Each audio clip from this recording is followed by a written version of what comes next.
madasha lagu gorfeynayay hirgelinta doorka ay wasaaradaha iyo hay'adaha dalku ay ka qaadan lahaayeen xeerka mashruuca maaraynta hanaanka casriga ah ee xisaabeedka dawladda ee loo soo gaabiyo BFM ayaa madashaasi waxa ka qayb galay wasiirka wasaaradda maaliyadda Soomaaliland, wasiirka xigeenka wasaaradda beeraha, agaasimayaasha guud ee wasaaradaha maaliyadda iyo caafimaadka, xogayaha guud ee golaha wakiilada, xubno ka socday xafiiska mashruuca maaraynta hanaanka casriga ee xisaabeedka dawladda, xildhibaano ka tirsan golaha wakiilada, daneeyayaasha mashruuca hanaanka casriga ee xisaabeedka dawladda, waxaana madashaasi lagu gorfeeyay xeerka mashruuca maaraynta hanaanka casriga ee dawladda. xeerkan oo kamid ah xeerarka mashruuca dib u habaynta maamulka maaliyadeedka dawladda ee loo soo gaabiyo BFMR program oo bilii la soo dhaafay golaha baarlamaanka iyo golaha wasiirada ay ansixiyeen, waxaana uu xeerkani dib u habayn iyo wax ka bedel ku sameyn doonaa mashruuc maaliyadeedka dawladda. waxaana madashaasi furay wasiirka wasaaradda maaliyadda Soomaaliland Marwo Samsam Cabdi Aadan, isla markaasina hadallo kooban ka jeedisay. maanta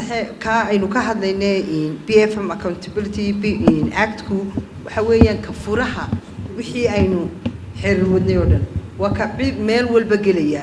waxaan doonayaa inaynu runtii sidaa aynu ugu dadaalay ee uu inoogu ansaxay ee baarlamaanku inagala shaqeeyay ee waxaasoo effort la geliyay inaynu ku shaqayntiisa iyo hadday meelo yaryar madow inagaga jiraba inaynu eegno waayo waddankeena faa'iido u tahay. waxa weeyaan adduunku waxa uu halkaa ku gaadhay waxa weeyaan la xisaabta haddaanad aan la isla xisaabtamin oo waxaynu hayno umadaale waxa weeyaan qofna jeebkiisa dal lacag maaliyadda kagama daro inaga wax ka qaadano mushaar ka qaadana laakiinse waa wixii umada ama cashuuraha laga soo qaado